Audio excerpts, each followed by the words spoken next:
everyone, Scrappy Kathy here with my Saturday report on my Organize project.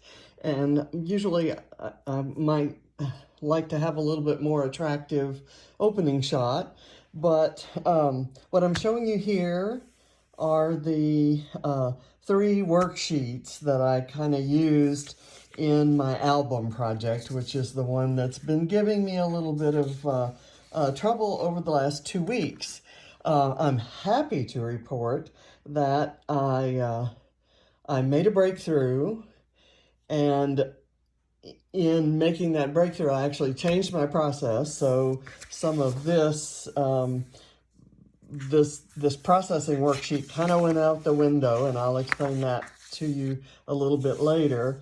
And I ended up, once I categorized them with active, less active, and then static, the ones that have all the pages they're going to get, then the big issue was, where do they go and how do I provide growth areas for those that need it? And so I decided, once I got a count, and this was my count worksheet, and then I added those counts kind of into here. I made this list.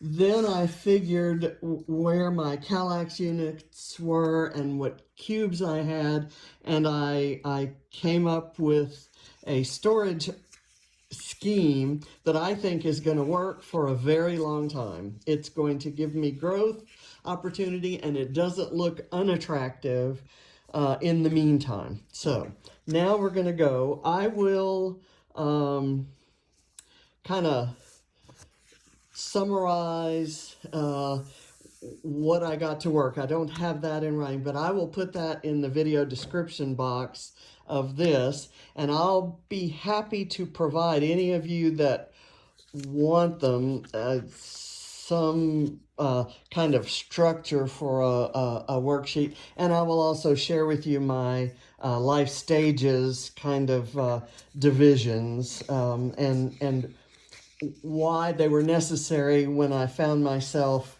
having not only 50,000 photos in my digital library on my computer, but also maybe 20 shoe boxes of photos that go back 70, 80 years that I needed to scrap. So, and this was several years ago that I came up with that scheme. I've been using it ever since then. I will kind of explain to you along the way, as I show you the albums today, some of the modifications I've made.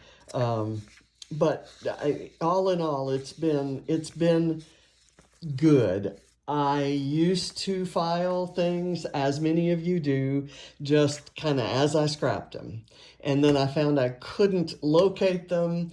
And when I wanted to show Katie that cute page that I made about her a couple months ago, when she brought up some subject that reminded me of it, I wasn't able to get to it. So I kind of did this, and then largely I might have a little bit of trouble there. The indexing project that I've talked about is something that I haven't yet settled on a process for. I think it's going to involve taking an album, going through it, making some notations, and then doing some intense computer work, and I may be able to do 1 album a week. And so we're talking 100 weeks. So 2 years that project will take me if I can't go any faster than that.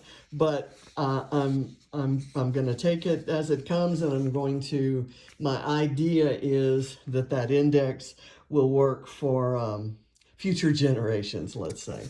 Okay, so now I'm going to walk through this. The table is I'm in the middle of a cybercrop and an online scrap party. So I should be busy, and I should have gotten up early, and I didn't. So we're going to go here. I'm going to actually walk through and past all of these albums, and I'll show you where I started storing them. Once I identified the static albums, and I knew ones that were no longer going to have any more pages, it was obvious that the ones that were static were obviously my project life and other albums that are by year, and those are for photos taken that year and scrapped that year. So obviously, if we're in 2020, I'm not gonna I may scrap some 2017 photos, but they'll go in the miscellaneous, kids, or miscellaneous Katie, or miscellaneous whatever, and I'll explain some of that to you. So I found that in this unit, I had room for everything going back to 2008, which is that wonky striped one over there. And it goes all the way over to 2018. And then I have two albums that are 2019 Ava. And 2019 was kind of an extraordinary year for Ava because that's the year she was diagnosed with and waged most of her fight against leukemia. So I scrapped a lot of that in 2019, and even if I'm scrapping it now and I go back and a photo comes up, I will put it in there. There's room in that second album for me to do that. So these are not all entirely static, but I had room for those two here, and so it kind of fit. Then I go down to the rest of the 2019 albums, and then they go up to that 2020. So far, I have 8 albums for 2020, and where that basket is room for 3 more, and I think 3 more is about what I'll do this year of pictures taken in 2020 and scrapped in 2020. Then this will kind of largely be finished unless I have 1 or 2 things to put in that one. And you have no idea, I'm probably unique in this, but looking at this and knowing what's here and that it isn't going to change and that these are pretty much set and I don't have to look for anything in here that isn't in here, that kind of really takes the weight off my shoulders. I'm a creature of chaos in that I create chaos wherever I go, and I can live in the midst of it for, who knows how much time, depending on where the chaos is and what kind of chaos it is. But chaos doesn't necessarily always bother me. But when it gets organized, when I get to a point where I can't take it anymore and I organize it, it's the best feeling in the world. It's just awesome. And you'll notice there are no sticky notes. There are a couple of labeling things that I did that some alphas came off. I need to find those alphas because I want to keep them. The others are glued on. I really don't want to do a typed label over that one there. And so, but everything else has been labeled and numbered. I know the order in which I did those albums, and it's not absolutely uniform. I have different albums with the labels in different places. That doesn't bother me at all. The different colors, the different styles, the different types doesn't bother me at all. I get what's on sale and I use next up, kind of. So that gives me a little bit of random variety. So the next area that had a lot of static books and also semi-static, not quite as active kinds of albums was here. And I used to have a couple sections where there were drawers that were empty and that I and some that were almost empty where I was able to consolidate. So I gave myself more album room by doing that. And I had 4 of these drawers that I will eventually use over at my cutting station to hold dies. But for right now, they're kind of placeholders. And I've got another one down in there, but that gives me my growth room for albums that I may get more of. For instance, these are miscellaneous James, and those are photos taken not in the current year. So these would be photos that were taken before this year, but scrapped this year. And that have James with the kids. It's kind of the daddy pictures, the daddy pages, the pages that focus on him rather than the kids. And I did that specifically for him because he's a great dad, and I think he'll enjoy that one of these days.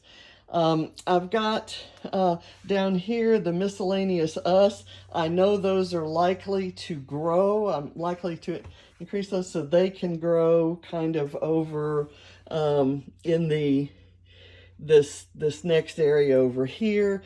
These are baseball road trips. I'm hoping that they grow. I've got, this one is not very well, no, that's 1, 2, 3. The third one is not very full, so I have some room there. May or may not grow, but there's some expansion capability here and here. And right here, I've got a couple career books. This is a book that the company made for my retirement. And I've got, it will probably go in here if I get another album, if I add an album there. Otherwise, this, I could do a one of a kind type album right in here. And it doesn't bother me to see it sitting there empty. I need to do a label for this one. The label I made got wet and it smeared, and I haven't redone it, and I want to do something special because that's our wedding. And so, yeah, kind of got the miscellaneous me books down here. Those are all full. Those are kind of those introspective sorts of pages that are focused on me as an adult. And I do them mostly for challenges. I hardly ever sit down and say, oh, I think I'm going to do a page about me. But I do a lot of challenges that require telling that story, and I'm never sorry that I've told that story. This tells me that I need to do there is a sticky note there. That tells me I need to do something with that drawer. But just as I'm doing these albums, and then after I kind of get where I'm going with the albums, I've done the labels. I'm going to do the same with the drawers and storage areas that are left. Okay, so then the next area that kind of I knew was going to grow was this, the places. So it's all our travel albums. So there are 8 of them there. And I cleared out, I haven't done the paper organization yet, but I had to do a little bit to free up an area to put my expansion album there's room for 2. So since we can't travel now, that ought to be just fine the way it is. And what the kind of papers I have here are theme things. Like I have fall papers, winter papers, birthday papers, sports papers,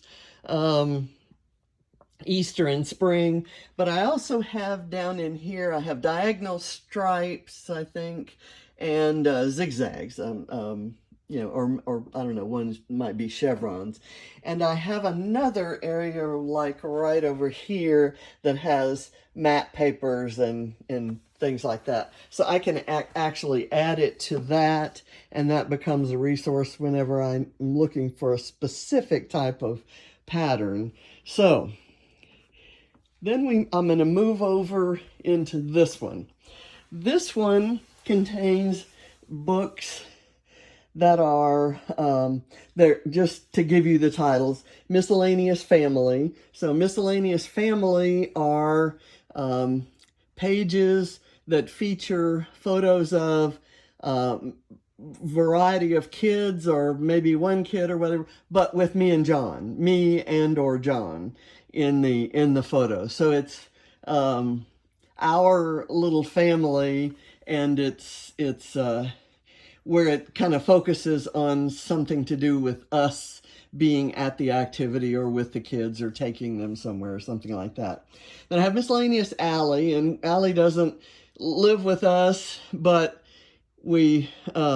she's still our granddaughter. She's been calling us Grandma and Grandpa since she was 4, and regardless of the fact that her mom and our son are divorced, that she's still our granddaughter. But we don't see her that much, and so I don't have as many photos, but I've left room for one.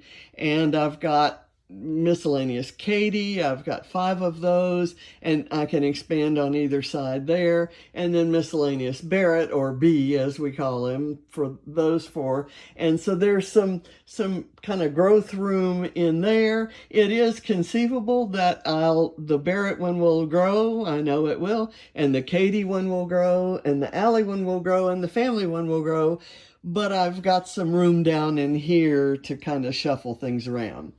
There, down over there are, I call them Better Homes and Gardens. It's when I've taken photos having to do with houses we've lived in or owned, or gardens, or pools we built and so forth. So those are those photos. And then the miscellaneous kids, that's something that's likely to grow. I've got some expansion room with that drawer there, and over here on the end.